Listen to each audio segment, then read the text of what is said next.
you guys that whole time got no producers to talk to? Yes. So nobody knows anything. Yeah, we've seen the pilot. Okay. Oh, you have. Oh, good. Okay. Can the guys say their voices so we can distinguish? Oh, yeah. This is Matt Corman. This is Chris Orth.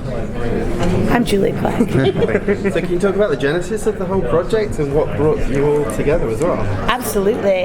The genesis of the project itself is it's a Belgian format called Cordon, which I loved. I thought was terrific. And when I was granted the opportunity to adapt it for American television, I jumped on it in spite of being a little busy.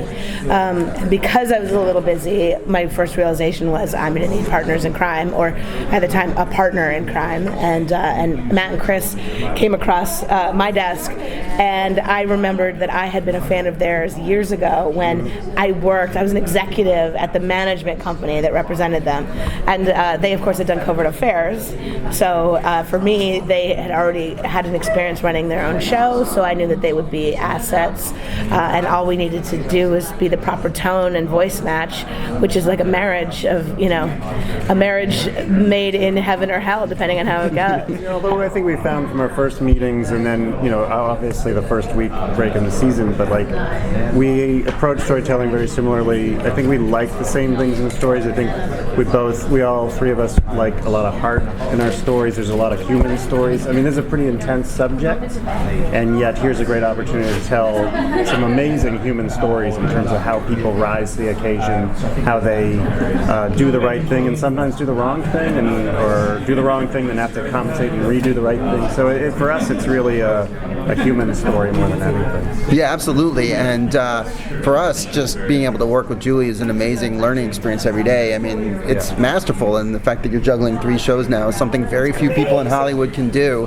And it's astounding. Your ability to kind of come in, be focused, be smart, and guide the process, and then pop out and do the same thing on 2 other shows is pretty wild. It's great though. It's great having these guys because they are smarter than me, which is always a bonus. That is not true, but no, 100% true. Their vocabulary, he'll say words. I'll be like, I don't even know what that is, and that's spectacular. The use of that word is incredible. But they had the idea of delaying the start of all the writers by 1 week, and so that the 3 of us could sit and talk story for just 1 week and got to get to know each other creatively. And like 3 days in, we had broken 90% of the season because we were just that in sync, and so it was really exciting. And it's been great going forward because now we can bring that to all the other writers who say, okay, here's basically how the season's going to shape up. Yeah. Let's start breaking episode by episode, and we got a great group of writers. So the key in TV is to get out ahead and really get ahead with your scripts, and we've been doing that this whole time. Can you talk about the timing of the episodes? Because the quarantine's originally supposed to only be 48 hours.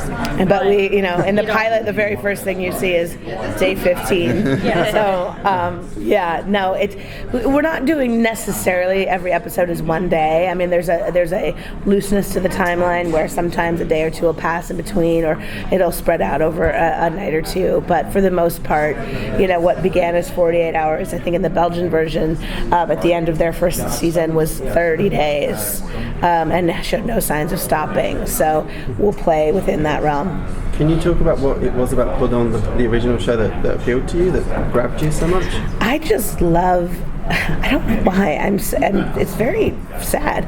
I love stories where people of disparate backgrounds and different personalities and all those things are put together in a situation that they cannot escape. And because it really brings out parts of you, sides of you that that change you, and so it's a humanity story more than anything else. Is there something coming up in the first few weeks, or a moment in the episode that you really can't wait for the fans to see? Julie wrote the script for the second episode, and it's great. It's amazing.